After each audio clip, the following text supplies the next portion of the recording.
You are watching Rahinijar TV with Ilama Sayyid Abdul Basit Bukhari. औज़ुबिल्लाहिमिनश्शैतानिर्रजीम बिस्मिल्लाहिर्रहमानिर्रहीम क़ाल अल्लाहु तआला fill कलामिल मजीद वल फ़ुरक़ानिल हमीद मा कान मुहम्मदुन अबा अहदिम मिर रिजालिकुम वलाकिन रसूलुल्लाहि व ख़ातमन नबिय्यीन व कानल्लाहु बिकुल्लि शैइन अलीमा सदक़ल्लाहु मौलानल अज़ीम सल्लु अलल हबीब अल्लाहुम्मा सल्लि अला सय्यिदिना व मौलाना मुहम्मद व बारिक वसल्लिम वसल्लि अलैहि। हमारी आज की गुफ्तगू का उन्वान है सहाबाए किराम रिदवानुल्लाहि ताला अन्हुम अजमाइन का नामूसे रिसालत सल्लल्लाहु अलैहि वसल्लम की हिफाजत करने के हवाले से कुरान हकीम की जो आय मुक़द्दिसा पढ़ी है कि मा कान मुहम्मदुन अबा अहदिम मिर रिजालिकुम, मोहम्मद पाक सल्लल्लाहु अलैहि वसल्लम तुम्हारे मर्दों में से किसी के बाप नहीं हैं, बल्कि वलाकिन रसूलुल्लाह व ख़ातमुन नबिय्यीन, अल्लाह के रसूल हैं और ख़ातमुन नबिय्यीन हैं। ख़ातिम का माना होता है अंगूठी। क्या माना होता है? अंगूठी। इसका एक माना स्टैम्प, मोहर को कहते हैं, मोहर को कहा जाता है। अब अंगूठी और मोहर मैं आपको बता देता हूँ। नबी रहमत सल्लल्लाहु अलैहि वसल्लम अब जो अंगूठी मुबारक पहना करते थे उस पे एक मोहर सब थी।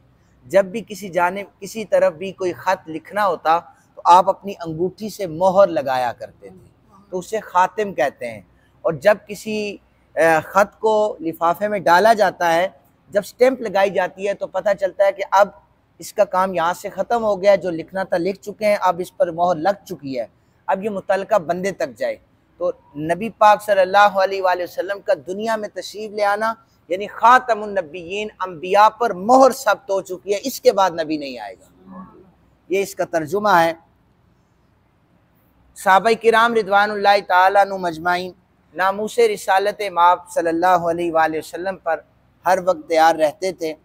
और ये हमारे ईमान का, हमारा ईमान है इस बात पर कि दुनिया की हर चीज़ पर कंप्रोमाइज़ हो सकता है, लेकिन रिसालत माप सल्लल्लाहु अलैहि वसल्लम की पाक ज़ात के मुतालिक किसी किस्म का कोई हल्का जुमला जो है वो सुनने के लिए मुसलमान तैयार नहीं है। आला हज़रत फ़ाज़िल बरेली रहमतुल्लाहि ताला अलैह, आपने तो यहाँ तक यानी देखे मोहब्बत का आलम देखे, अब मेरे कपड़े मैले हो जाएं, मैं तो यही जुमला बोलूँगा ना, कपड़े गंदे थे तो मैंने इनको धोया।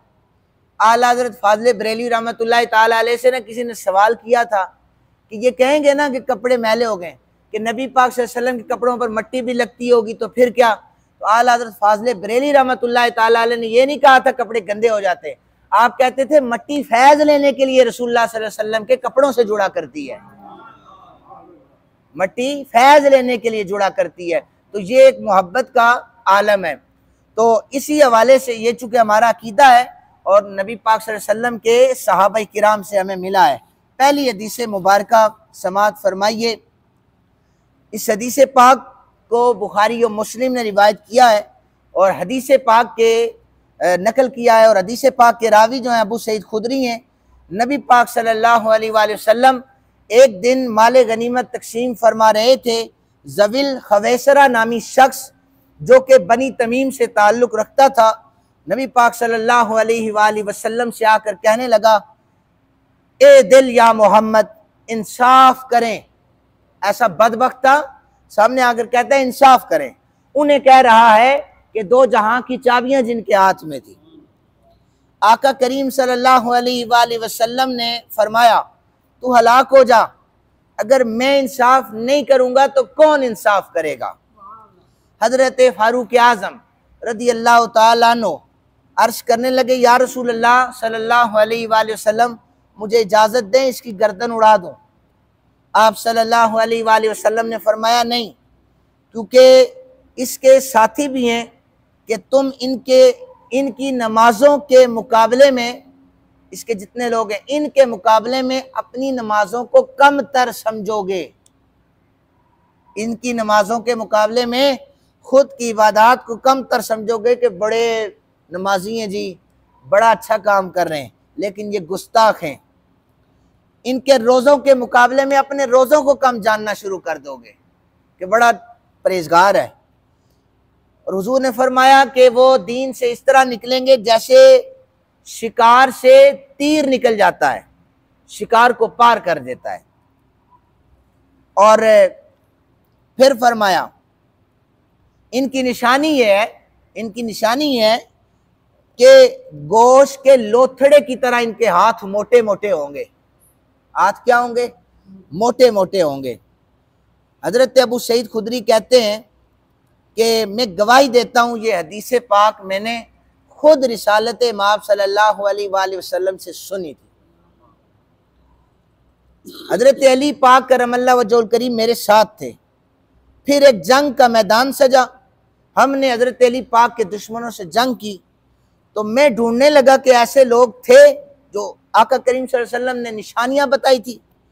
तो मैंने उन मरने वालों में देखा तो जो निशानियां नबी रहमत सल्लल्लाहु अलैहि वसल्लम ने गुस्ताखों की बताई थी वो सारी निशानियां इनमें मौजूद थी। एक हदीस में बड़ी सख्त निशानियां मौजूद हैं कि वो कैसे कैसे उनकी निशानियां थी। मोटी गर्दनें थी, रुखसारें उनकी उभरी हुई थी, सर उनके मुंडे हुए थे। ये निशानियां भी मौजूद हैं। तो ये लोग आप इन्हें अपने मुकाबले में समझेंगे कि बहुत ज़्यादा इबादत गुजार हैं, लेकिन फरमाया दीन से ऐसे निकलेंगे जैसे शिकार से तीर निकल जाता है। फिर इसी तरह नबी पाक सल्लल्लाहु अलैहि वसल्लम के दरबार पाक में एक फ़ैसला आ गया। तो एक यहूदी था और एक मुसलमान मुनाफिक था।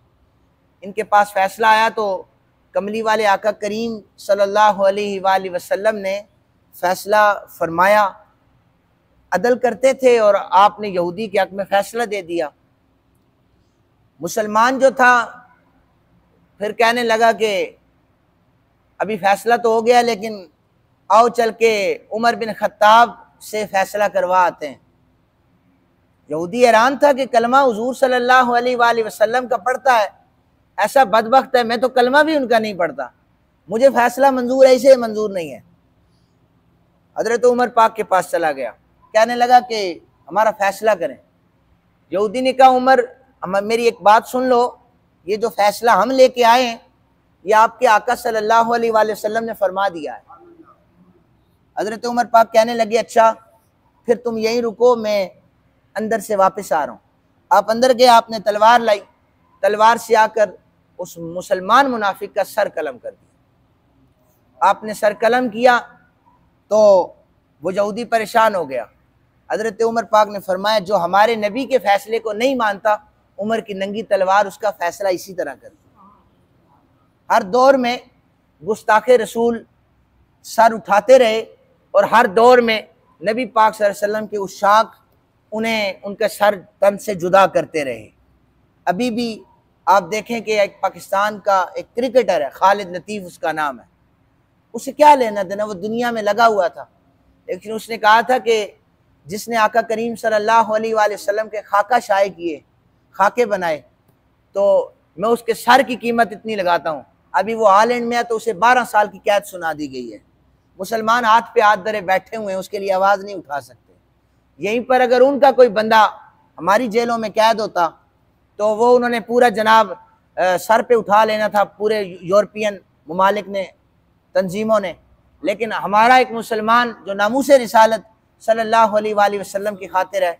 बहरहाल ये अजीम लोग हैं, इन्हें हम सलाम पेश करते हैं कि ये लाजमी नहीं है कि नामूस रिसालत माब सल्लल्लाहु अलैहि वसल्लम का काम किसी मौलवी ने ही सर अंजाम देना है।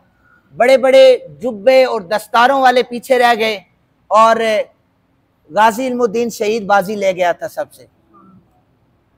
बल्कि वकला ने तो ये कहा था गाजी इल्मुद्दीन शहीद रहमतुल्लाहि ताला अलैह से कि आप कह दें कि मैंने ज़हनी कैफियत दुरुस्त नहीं थी तो हमला कर दिया, हम आपको बचा लेंगे, आप कह लें कि मैं जज्बात में। उन्होंने कहा नहीं नहीं, मैं ये नहीं कहूँगा, अल्लाह की इज्जत की कसम है मेरी ज़हनी कैफियत दुरुस्त ही उसी वक्त हुई थी जब मैंने उस बदबख्त को मारा था। ऐसे कैसे हो सकता है? गाजी मुमताज़ हुसैन कादरी रहमतुल्लाहि ताला अलैह, इन्हें भी इस्लामी कानून के जो नबी पाक सल्लल्लाहु अलैहि वसल्लम के गुस्ताख ने गुस्ताखी की थी तो एक जज्बात की कैफियत थी, इसलिए कि नबी पाक सल्लल्लाहु अलैहि वसल्लम की नामूस पर कोई कंप्रोमाइज नहीं है, ये याद रखें, कोई कंप्रोमाइज नहीं है। और मजीद भी ये चीज़ें सामने आती रहेंगी और कोई ना कोई आशिक रसूल सल्लल्लाहु अलैहि वसल्लम उठेगा। ये काम आज का नहीं है, ये काम जनाब हजरत अबू बकर पाक से शुरू हुआ है, ये काम उनसे शुरू हुआ है, फिर ताजदार गोलड़ा तक आया है।